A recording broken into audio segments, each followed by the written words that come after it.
Hello everybody and welcome back to Something Phony's YouTube channel.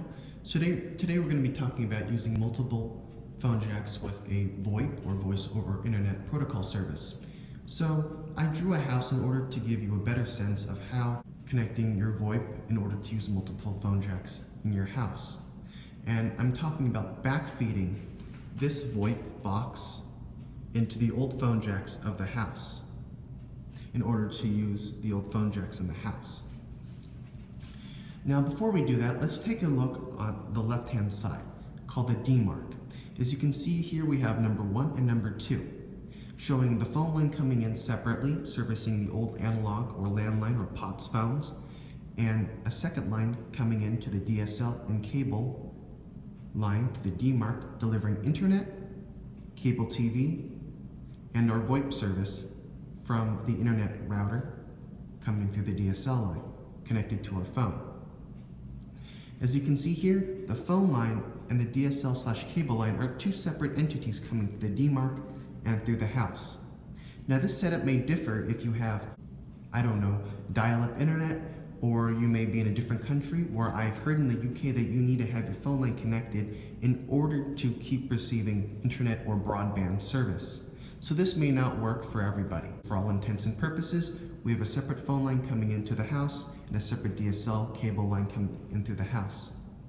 If you have VoIP service and you're not using your phone line anymore, as you can see, there's no use for it. So at the D mark, we're going to disconnect our telephone line since there's no use for it anymore.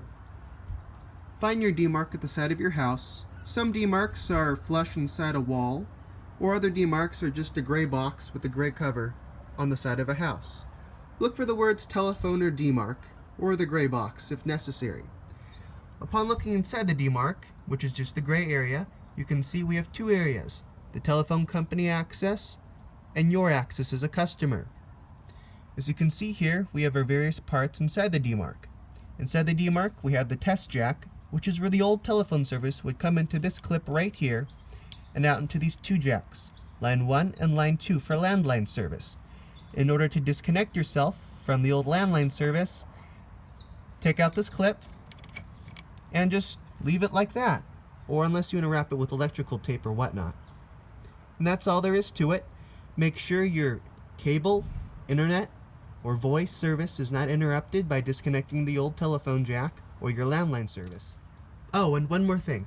If you're wondering what this cable is, well, it's the cable that provides the cable, the voice, the internet service from the telephone company's side to our house. Additionally, if you're wondering why there's no pair of wires coming out into here, well, it's because I've redirected those pair of wires into a phone jack that comes into our garage, and it creates a phone jack in the garage since we're creating an internal loop now. So, yeah. Thank you very much, and have a great day. Now that we've disconnected our D mark from our telephone line, we're going to start to backfeed our phone service into our old phone jacks. First way by doing it is enabling our Ooma or VoIP box to connect to two separate entities. In this case, I'm using a DSL splitter as a telephone splitter. First one going in to the actual telephone, wireless phone itself, and the second phone wire backfeeding into the old telephone jack.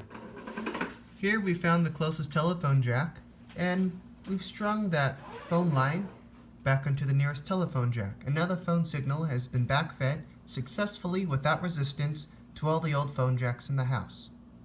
Be careful if your VoIP service doesn't ring your phones on your phone line, because some VoIP boxes are weaker than others, particularly Magicjack. That's the case what I've heard. Anyway, thanks for watching. Please comment, like, and subscribe, and have a great day.